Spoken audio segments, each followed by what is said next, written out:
আসসালামু আলাইকুম ওয়া রাহমাতুল্লাহ। আমরা সবাই নিজেকে মুসলিম বলি, কিন্তু একটা প্রশ্ন কি কখনো নিজেকে করেছেন? আমি কি সত্যি একজন মুমিন, নাকি আমার ভেতরে মুনাফিকের কিছু লক্ষণ লুকিয়ে আছে? রাসূল সাল্লাল্লাহু আলাইহি ওয়াসাল্লাম এমন কিছু লক্ষণের কথা বলেছেন যেগুলো মানুষের ঈমানকে ধ্বংস করে দিতে পারে। আজকের ভিডিওতে আমরা জানব মুনাফিকের ভয়ঙ্কর কয়েকটি লক্ষণ এবং কিভাবে নিজেকে এই বিপদ থেকে বাঁচানো যায়। ভিডিওটি শেষ পর্যন্ত দেখুন, কারণ শেষের কথাগুলো আপনার জীবন বদলে দিতে পারে। মুনাফিক কাকে বলে? মুনাফিক মানে শুধু অমুসলিম না। মুনাফিক হলো সেই ব্যক্তি যে বাইরে নিজেকে ভালো মুসলিম হিসেবে দেখায়, কিন্তু অন্তরে সত্যিকারের ঈমান দুর্বল থাকে। রাসূল সাল্লাল্লাহু আলাইহি ওয়াসাল্লাম বলেছেন, মুনাফিকের লক্ষণ 4টি। আজ আমরা সেই লক্ষণগুলো জানব। প্রথম লক্ষণ, মিথ্যা বলা। রাসূল সাল্লাল্লাহু আলাইহি ওয়াসাল্লাম বলেছেন, যখন সে কথা বলে মিথ্যা বলে।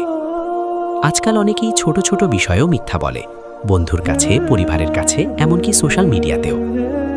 কিন্তু একটা মিথ্যা ধীরে ধীরে মানুষের অন্তরকে অন্ধকার করে দেয়। একজন সত্যিকারের মুমিন ভুল করতে পারে, পাপ করতে পারে, কিন্তু ইচ্ছেকৃত মিথ্যাকে অভ্যাস বানায় না। নিজেকে প্রশ্ন করুন, আমি কি প্রয়োজন ছাড়াই মিথ্যা বলি? দ্বিতীয় লক্ষণ, ওয়াদা ভঙ্গ করা। রাসূল সাল্লাল্লাহু আলাইহি ওয়াসাল্লাম বলেছেন, যখন সে প্রতিশ্রুতি দেয় তা ভঙ্গ করে। আজ আমরা খুব সহজে বলে ফেলি, কাল করব, আমি অবশ্যই আসব, আমি কথা দিচ্ছি, কিন্তু পরে ভুলে যাই। ইসলামে কথা দেওয়া খুব বড় বিষয়। কারো সাথে প্রতিশ্রুতি করে সেটা না রাখা মানুষের বিশ্বাস নষ্ট করে দেয়। একজন মুমিনের পরিচয় হলো তার মুখের কথার মূল্য থাকে। তৃতীয় লক্ষণ, আমানতের খিয়ানত করা। রাসূল সাল্লাল্লাহু আলাইহি ওয়াসাল্লাম বলেছেন, যখন তার কাছে আমানত রাখা হয় সে খিয়ানত করে। আমানত শুধু টাকা না, কারো বিশ্বাস, গোপন কথা, দায়িত্ব সবই আমানত। আজ অনেক মানুষ বন্ধুর গোপন কথা অন্যের কাছে বলে দেয়, কাজের দায়িত্ব ঠিকমতো পালন করে না, মানুষের বিশ্বাস ভেঙে দেয়। মনে রাখবেন, মানুষের বিশ্বাস ভাঙা আল্লাহর কাছে অত্যন্ত অপছন্দনীয়। চতুর্থ লক্ষণ, ঝগড়ায় সীমা ছাড়ানো। আজ সোশ্যাল মিডিয়ায় আমরা এটা খুব বেশি দেখি। একটু মতভেদ হলেই গালি, অপমান, কটু কথা শুরু হয়ে যায়। কিন্তু একজন মুমিন রাগের মধ্যেও নিজের ভাষা নিয়ন্ত্রণ করে, কারণ ইসলাম আমাদের শিখিয়েছে শক্তিশালী সেই ব্যক্তি নয় যে মারামারি করতে পারে, বরং শক্তিশালী সেই ব্যক্তি যে রাগের সময় নিজেকে নিয়ন্ত্রণ করতে পারে। তাহলে কি আমরা সবাই শেষ? এই লক্ষণগুলো শুনে হয়তো অনেকেই ভয় পেয়ে গেছেন, কিন্তু সুখবর হলো আল্লাহ তওবার দরজা বন্ধ করেননি।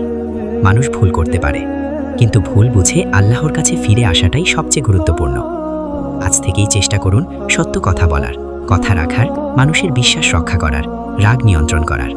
ধীরে ধীরে আপনার জীবন বদলাতে শুরু করবে ইনশাআল্লাহ। ভাবুন তো, আমরা প্রতিদিন নামাজ পড়ছি, ইবাদত করছি, কিন্তু যদি আমাদের চরিত্রে মুনাফিকের লক্ষণ থেকে যায়, তাহলে কিয়ামতের দিন কি উত্তর দেব?